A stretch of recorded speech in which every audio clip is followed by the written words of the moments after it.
The Christians of Iraq have been suffering for more than 10 years, 11 years now. They have been subject to violence and again to another displacement. I think it's the largest Christian population that have been displaced in the world at present. This time the situation is more difficult because you're talking about not just discrimination against Christian.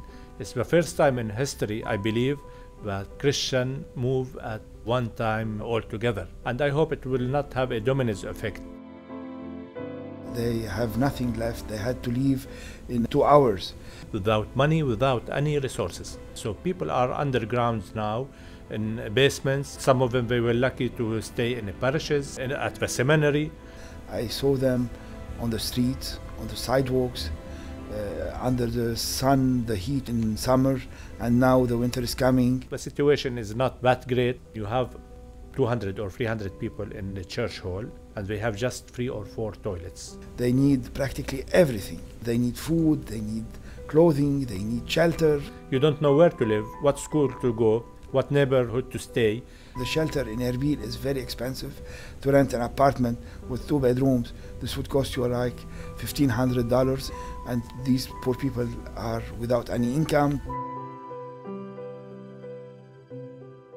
Our engagement is to accompany the church initiatives, to accompany these suffering persons. Our first intervention was to prepare a dispensary that would help 500 persons every day with vaccines, with primary health care.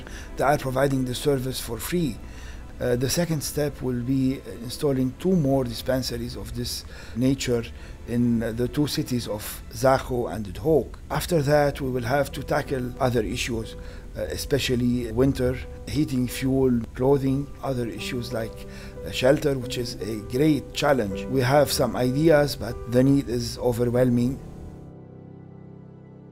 5,000 families left Iraq. 75% of them came to Jordan. So you are talking about 10,000 Christian Iraqis in Jordan. But in Jordan, we are used to that. We're saying if you're not a refugee, you're a stranger. We have a great relationship with the Dominican Sisters of St. Catherine and other Dominican sisters, and we start helping refugees there with toilets, with diapers. They need clothing, food, and all of that. And then we'll try to provide them with mattresses, blankets. We support them sometimes financially. We have a program, we provide them with coupons. We're dealing with 2 hospitals. When people come, the healthcare.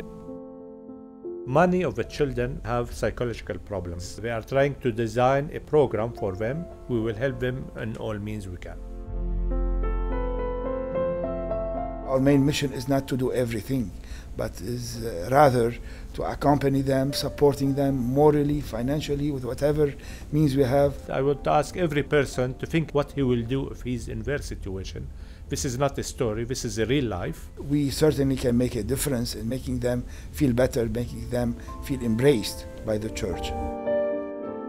We're living in the Holy Land. We don't want in the future the Holy Land to be empty. We want to keep Christian in the Middle East. Genoa played a major role and is playing a major role, and it will play a major role. It's from our heart. This is what we're doing, this is our mission. But after all, we do what we can, and God will continue.